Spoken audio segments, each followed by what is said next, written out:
Welcome back. I'm Dr. Jen Boni, better known as DocJenFit, your personal doctor of physical therapy.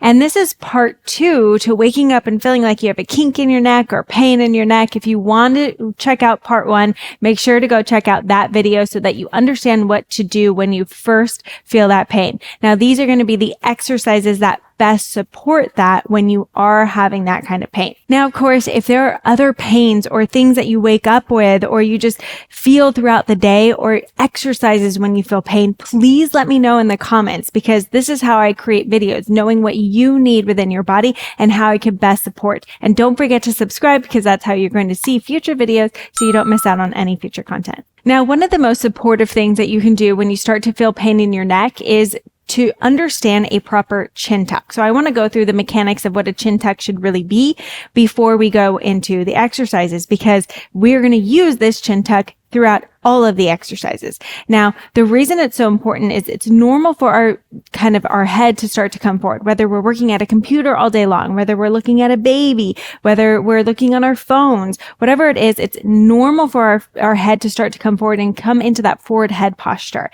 And it's even quite normal for your spine to start to straighten in that cervical spine. So if you see an x-ray or someone tells you that this is super abnormal, it's really not. As we start to age, it's normal that our head is coming forward and this is happening. That doesn't necessarily mean that's what's causing the pain, but it could be good to just start to restore our normal function around our neck. So how we move and what we do is going to be most supportive, rather than just seeing that change on an x-ray. Now, for a proper chin tuck, what you don't want to do is just try to do a double chin and come back as far as possible.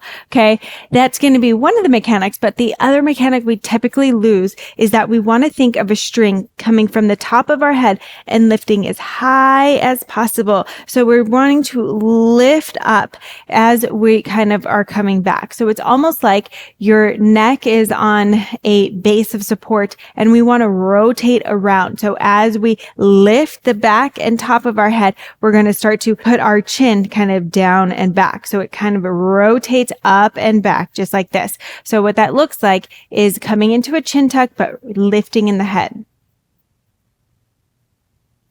Okay. So notice how my chin kind of makes this shape that kind of comes down. So rather than straight in a back line, it kind of makes like a J and it comes down. And why that's important is because we want to make sure that we also come into a chin tuck that we feel like we can still talk in, I can still breathe, I can swallow, so I can do some functional movements. If we're coming back so far that we can barely breathe, we can't talk, we can't swallow, then it's really not a place that our brain is going to think, okay, I can sustain in this kind of place. So make sure that, again, you coming, rotating up, rotating down, feeling that chin tuck, and that is the chin tuck that we're going to be doing. Now, let's lay on the ground, and you're going to try to do that on the ground. Same mechanics kind of apply here on the ground. So I'm going to come into that chin, not just straight back, but down and back, and then head pulling out.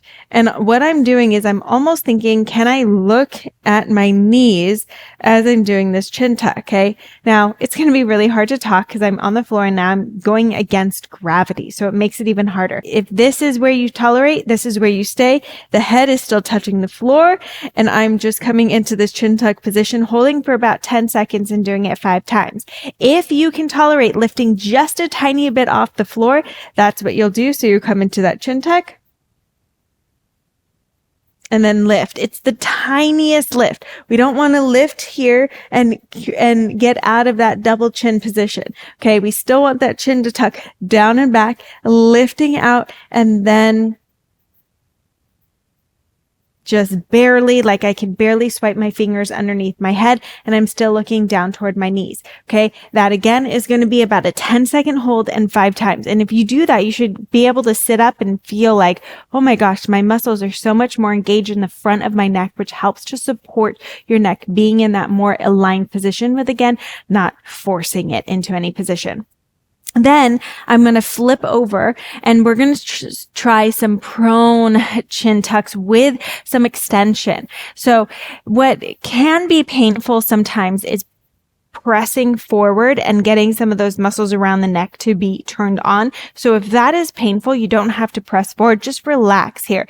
Okay. And we're going to take the shoulders out of the picture and just work on the neck. So we're going to, again, come into that good chin tuck. So rotating down and up. And now I'm going to try to hold that for as long as possible as I come into extension. Now, if you're having that immediate neck pain, you might only be able to lift a little bit and then coming and relaxing it back down. And you're going to try that 10 times. Okay, so nice and controlled. You're only coming into as much extension as you can currently tolerate. If you can tolerate coming all the way up and all the way down, that's great. And if you can even more so tolerate pressing those elbows into the ground and then doing it, that's even better. Okay. But again, you kind of need to start where your body is currently, and then you can start to progress. Now, in part 1, I talked about how important it is to also work the muscles around the neck. So we're going to start by using a resistance band. Now, this band is actually a long resistance band that we have in what's called our Optimal Body Therapy Kit. We'll have that linked so that you can grab an Optimal Body Therapy Kit for yourself. We have a lot of different types of resistance bands so that you can continue to work on exercises. And when you get the whole kit, it actually comes with a free back plan so that you understand how you can use a lot of the tools that help to support the back. So this is going to go behind my head here, and I'm going to press forward. Now, again, I'm going to come into that good chin tuck position, and then I'm going to try to work on rotation. So I'm going to hold this position, hold that chin tuck, and rotate into the band as much as I can, and then rotate the other way as much as I can, just with as much range of motion and holding that good positioning and alignment within the neck, still turning on the front of the neck, but adding resistance into that rotation. So this is particularly if you're having some pain rotating to one side, this is going to be great to start to work those muscles and get into an inch into that rotation and that range of motion as we start to progress.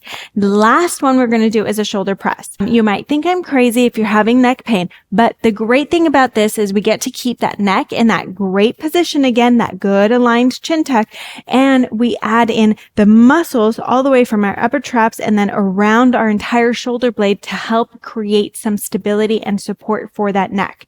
This is great. It's going to add in some blood flow. It's going to add in some healing without even having to move the neck. So that's why you do not want to stop exercise when you feel neck pain, especially for the upper body. If you don't have to move your neck and do much for your neck, it is great to continue to do the exercises that feel okay without eliciting pain.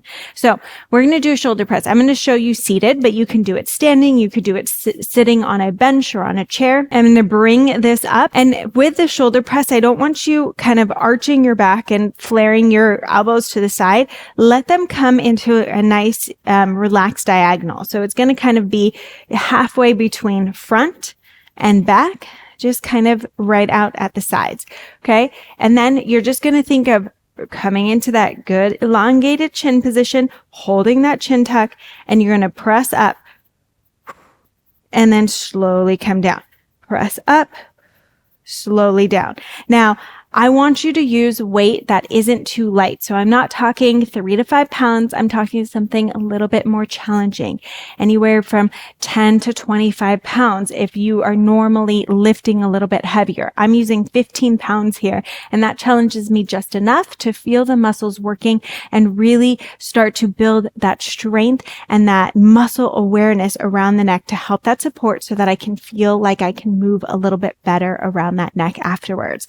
I would recommend doing at least 3 sets of 8, or maybe adding it into your workout for the day so that you don't stop moving. You keep that neck moving and feeling good. And if it's hard on the shoulders, use an elevated position. So elevate a bench, lean back against a bench, and then try it there. We're still getting the muscles to kind of work around the neck and feeling good and moving more. We want to move more within our body when we have pain, not less.